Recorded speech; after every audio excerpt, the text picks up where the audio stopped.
میرے بھائیو، اعتکاف والا بندہ جب مسجد میں چلے جاتا ہے وہ اس بات کا اعلان کرتا ہے، رب بخشش لینے کے لیے آیا ہوں، رب میں تیری بارگاہ میں تجھ سے اپنی معافی طلب کرنے کے لیے آیا ہوں، با کے بیٹھ گیا ہوں۔ دنیا داری کے اندر بھی دیکھتے ہیں کوئی مہمان گھر میں آ جاتا ہے، وہ کہتا ہے میں نے یہ کام کروانا ہے، میں مہمان بن کر آیا ہوں، تو بندوں کو کرنا پڑتا ہے۔ میرے بھائیو، یہ بندے تو کیا کریم ہوں گے، رب تو بہت بڑا کریم ہے۔ اس کی بارگاہ میں جا کے کوئی بیٹھ جائے اور کہے کہ یا رب اس وقت تک نہیں جاؤں گا جب تک بخشش نہیں ہوگی، تو وہ رب بڑا کریم ہے، بخش دے گا۔ بسم اللہ الرحمن الرحیم، نحمدہ ونصلی ونسلم علی رسولہ الکریم، اما بعد۔ محترم ناظرین، آج فہم دین کورس کے 20ویں لیکچر کے ساتھ آپ کی خدمت میں حاضر ہوں۔ ڈاکٹر محمد فیاض فوقانی کی طرف سے آپ سلام قبول فرمائیں۔ آپ خیریت سے ہوں گے، اللہ تعالیٰ آپ تمام احباب کو خیر و عافیت سے رکھے۔ آج ہماری گفتگو کا موضوع ہے اعتکاف۔ اعتکاف یاد الہی میں انہماک کا نام ہے۔ قرآن مجید فرقان حمید میں اعتکاف کا ذکر ہوا، کئی مقامات پر ہے۔ یہاں پر ہے وَلَا تُبَاشِرُوهُنَّ وَأَنْتُمْ عَاكِفُونَ فِي الْمَسَاجِدِ۔ اللہ پاک فرماتا ہے کہ اپنی بیویوں کے قریب نہ جاؤ اس وقت کے جب تم ایک اعتکاف کی حالت میں ہوتے ہو۔ اعتکاف کس چیز کا نام ہے؟ اعتکاف مخلوق سے رابطہ منقطع کر کے خالق کی طرف بھرپور انداز میں توجہ کا نام ہے۔ اعتکاف خلوت میں رب ذوالجلال کی یاد سے مانوس ہونے کا نام ہے۔ اعتکاف اپنے عادی اور مألوف ماحول سے نکل کر وہ چیزیں جو عادی طور پر انسان کا دل معاشرے میں لگاتی ہیں، ان سے قطع تعلق ہو کر محض رب کی محبت میں مسرور ہونے کا نام ہے۔ اعتکاف ماحول کی آلودگی سے یکسر محفوظ ہو کر رحمت حق کے شبنم کے حصول کا نام ہے۔ اعتکاف اپنے معاشرے اور سوسائٹی میں موجود کج روی اور اپنے ماحول کی گندگی سے بچ کر رب ذوالجلال کی اطاعت اور اس کی بندگی کے گلشن میں ڈیرا لگانے کا نام ہے۔ اعتکاف دل کے تمام محلوں کو ذکر الہی سے آباد کرنے کا نام ہے۔ اعتکاف اپنی سوچ کو بحر ریاضت میں غسل دینے کا نام ہے۔ اعتکاف اپنے کردار کو سنت نبوی کے سانچے میں ڈالنے کا نام ہے۔ اعتکاف دنیا کی لذتوں سے منہ موڑ کر آخرت کی چاشنی محسوس کرنے کا نام ہے۔ اعتکاف لذت ہے، اعتکاف چاہت ہے، اعتکاف الفت ہے، اعتکاف زندگی ہے، بلکہ اعتکاف بندگی اور تابندگی ہے۔ اعتکاف سے ظاہر بھی منور ہوتا ہے، اعتکاف سے باطن بھی منور ہوتا ہے۔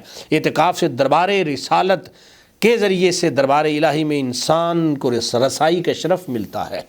قرآن مجید فرقان حمید نے اعتکاف کی فضیلت بیان فرمائی۔ میرے بھائیو، اعتکاف کیا ہے؟ اعتکاف اپنے آپ کو مسجد میں روکنے کا نام ہے۔ اعتکاف کسی شے کے ساتھ لازم ہو جانا، یعنی شے کے ساتھ مطلب کیا ہے کہ مسجد کے اندر اپنے آپ کو پابند کر لینا اور اس پر پھر مداومت اور ہمیشگی اختیار کرنا۔ اعتکاف ایک لذت اور آشنائی کا نام ہے۔ تنہائی بھی کبھی ہم نے تنہا نہ گزاری، یہ اعتکاف کے اندر ہوتا ہے۔ بندہ تنہا ہوتا ہے لیکن تنہا نہیں ہوتا، تنہائی ہوتی ہے لیکن تنہا نہیں ہوتا۔ یاد رکھیں، کیوں کہ وہاں پر اللہ کے ذکر کی چاشنی ہوتی ہے، وہاں پہ اللہ کا قرب محسوس ہوتا ہے، وہاں پہ دل کو سکون ملتا ہے، وہاں پہ اللہ کے جلووں کے اندر بندہ مست ہونے کی کوشش کرتا ہے۔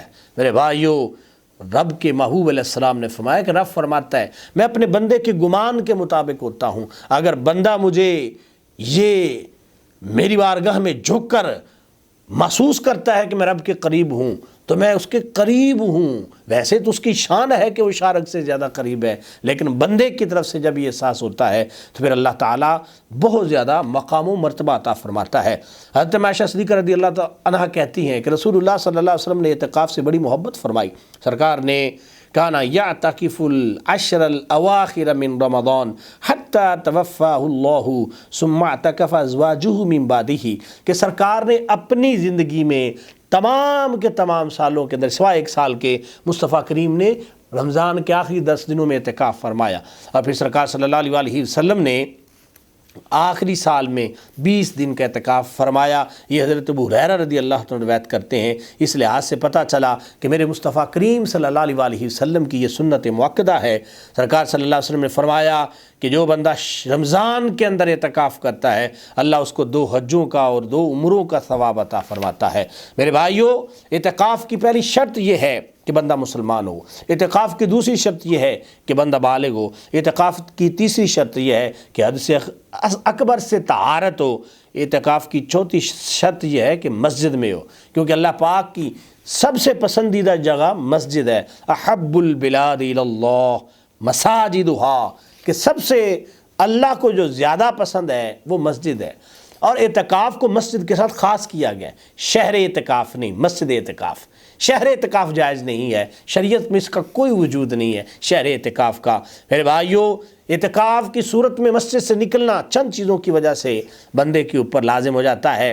پیشاب پخانہ کے لیے جانا طبی عذر ہے، شرعی حاجت کے لیے جانا کہ بندہ کسی اور مسجد میں جمعہ پڑھنے کے لیے جائے، یہاں مسجد میں جمعہ نہیں ہوتا، اور کسی حادثہ کی وجہ سے مسجد سے نکلنا پڑے، ورنہ مسجد سے اعتکاف کی صورت میں نکلنے کی اجازت نہیں ہے۔ میرے بھائیوں، عورتوں کا اعتکاف شہر اعتکاف میں نہیں ہوتا، گھر میں ہوتا ہے۔ گھر میں وہ جگہ جہاں پہ وہ نماز پڑھتی ہیں، اندر پردے کی صورت میں ان کا اعتکاف ہوتا ہے، ورنہ ان کا اعتکاف نہیں ہوتا۔ میرے مصطفیٰ کریم صلی اللہ علیہ وسلم نے تو مسجد میں بھی ازواج مطہرات کے جب خیمے دیکھے لگے ہوئے تھے تو سرکار نے اس پہ اتنا جلال فرمایا کہ آپ مسجد سے باہر نکل گئے اور آپ نے اس سال اعتکاف نہیں کیا۔ وہی پھر سرکار صلی اللہ علیہ وسلم نے اپنی زندگی مبارک کے آخری جو سال تھا اس میں 20 دن کا اعتکاف کیا، کیونکہ وہ 10 دن آپ نے نہیں کیا تھا۔ لیکن وجہ کیا بنی کہ جب مسجد میں ازواج مطہرات کے خیمے دیکھے اور وہ اعتکاف کرنے کے لیے مسجد میں گئی تھیں، تو میرے محبوب صلی اللہ علیہ وسلم نے اس بات پر بہت جلال فرمایا۔ میرے بھائیوں، اعتکاف کا اجر و ثواب کتنا ہے۔ میرے مصطفیٰ کریم نے فرمایا عن ابن عباس ان رسول اللہ صلی اللہ علیہ وسلم قال فی المعتکف وهو یعکف الذنوب ویجرى له من الحسنات كعامل الحسنات كلها، کہ معتکف کے کتنے وارے نیارے ہیں کہ وہ گناہوں سے بچ جاتا ہے، جتنی نیکیاں پہلے کرتا تھا مسجد میں بیٹھ جانے سے بھی اتنی ہی نیکیاں کرتا ہے۔ میرے بھائیوں، اعتکاف والا بندہ جب مسجد میں چلے جاتا ہے وہ اس بات کا اعلان کرتا ہے، رب بخشش لینے کے لیے آیا ہوں، رب میں تیری بارگاہ میں تجھ سے اپنی معافی طلب کرنے کے لیے آیا ہوں، با کے بیٹھ گیا ہوں۔ دنیا داری کے اندر بھی دیکھتے ہیں کوئی مہمان گھر میں آ جاتا ہے، وہ کہتا ہے میں نے یہ کام کروانا ہے، میں مہمان بن کر آیا ہوں، تو بندوں کو کرنا پڑتا ہے۔ میرے بھائیوں، یہ بندے تو کیا کریم ہوں گے، رب تو بہت بڑا کریم ہے۔ اس کی بارگاہ میں جا کے کوئی بیٹھ جائے اور کہے کہ یا رب اس وقت تک نہیں جاؤں گا جب تک بخشش نہیں ہوگی، تو وہ رب بڑا کریم ہے، بخش دے گا، بخش دے گا، بخش دے گا۔ لیکن اعتکاف کرنے والوں، اللہ کی یاد میں منہمک ہو جاؤ، انہماک ہو جائے۔ یہ موبائل فون کا استعمال معاذ اللہ کرنا درست نہیں ہے۔